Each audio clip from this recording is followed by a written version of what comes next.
Hello, I'm Nancy Kline, a professor in the program of occupational therapy in the School of Health Professions here at SUNY Downstate. I'm going to talk to you a little bit today about aging in place.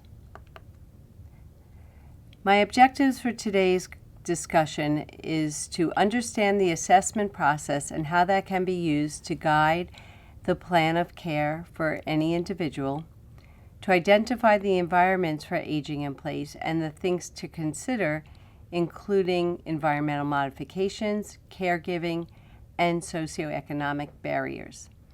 My final conversation will be about defining aging in place, the benefits of aging in place, and the challenges due to the aging process. Aging in place can mean different things to different people. It can mean aging in your home, having to leave your home but stay in your community. And what's most important is that the individual be able to make choice. Aging in place is the ability to remain in one's home or community as one ages. It's not limited to the person's current residence or situation, but instead the environment within which and the community within which they reside. In 2009, Medicare enrollees aged 65 and older were already aging in place in traditional communities. Most people are aging in place until a crisis in their condition or functional status or changes in family that supported them are no longer able to do so. Life's purpose is significantly associated with all causes of mortality, so purposeful living may have health benefits. Productive aging enables one to make valued contribution to one's own life by engaging in enjoyable, meaningful, and useful activities. It's associated with longevity, it benefits the mind, body, and spirit, and it promotes successful aging. Changes as in normal aging include things like decreased muscle strength, reduced mental processing capacities, increased risk of falls, increased risk of illness, reduced hearing and vision, and decreased mobility. Changes of aging impact our functional mobility in our home and community, our ability to drive safely, the use of transportation, both public and private, home upkeep, and health maintenance. Having a healthy lifestyle helps with healthy aging.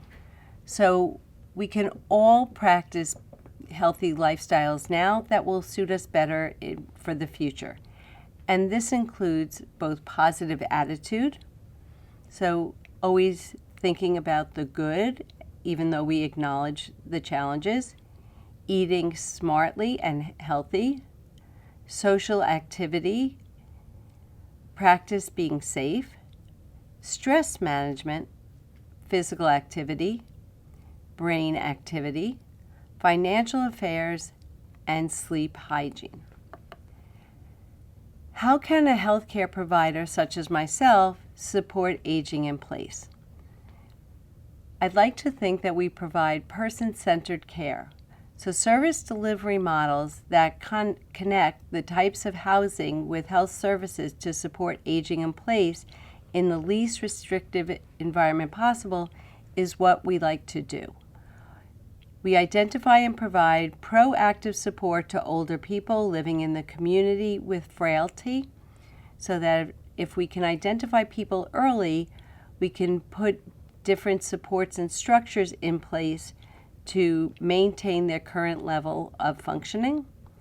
We can provide care that meets the therapeutic needs of the individual rather than engaging in prescribed care, so that each individual has different needs based on who they are, where they live, their culture, their socioeconomic status, and we'd like to then individualize their plan of care for all those factors. And again, we want to provide culturally sensitive care to all groups. The ability to age in place looks at things like housing, health and well-being, finance, transportation, and networks of connection and support. So the continuum of care and housing environments that one may live in their adult life ranges from independent living to skilled nursing. Independent living is where we stay in our own environment, whether that's a home or an apartment.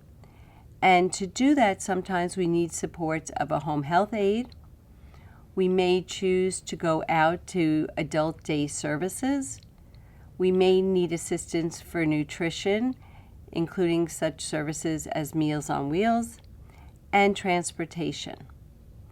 If we move out of that environment, we may move into a senior living or assisted living environment. These environments do not have around-the-clock nursing. It usually does support a nurse or an LPN on site for 4 hours per week.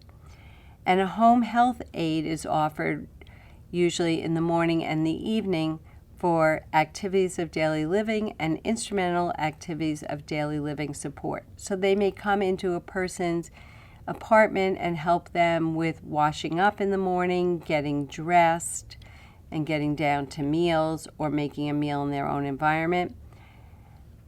And it would support instrumental activities of daily living, such as daily making of a bed, weekly laundry, etc. And assisted living, again, may or may not supply transportation. The issue with remaining in assisted living in the state of New York is that the person must be ambulatory. So if an individual chose to move into an assisted living, but unfortunately would become wheelchair dependent, they would no longer qualify for staying in that environment. They would then need to move to a more supportive environment, such as a nursing home that would supply 24-hour skilled care, and it may also supply rehabilitation services. Independent living is an option to live independently, should exist as long as possible, if that's what the person wants. So retirement communities cater specifically to older adults and offer diverse housing options, acceptance based on age and retirement status. Need for long-term care measured by assessing limitation to one's own capacities to perform managed activities of daily living and instrumental activities of daily living. And again, skilled care refers to the services that can only be provided by a certified professional. Independent living dramatically reduces health costs compared to skilled nursing facility. Naturally occurring retirement communities are neighborhood multi-dwellings or group of buildings in which residents are older adults. They evolve from existing communities and tend to be located in densely populated areas.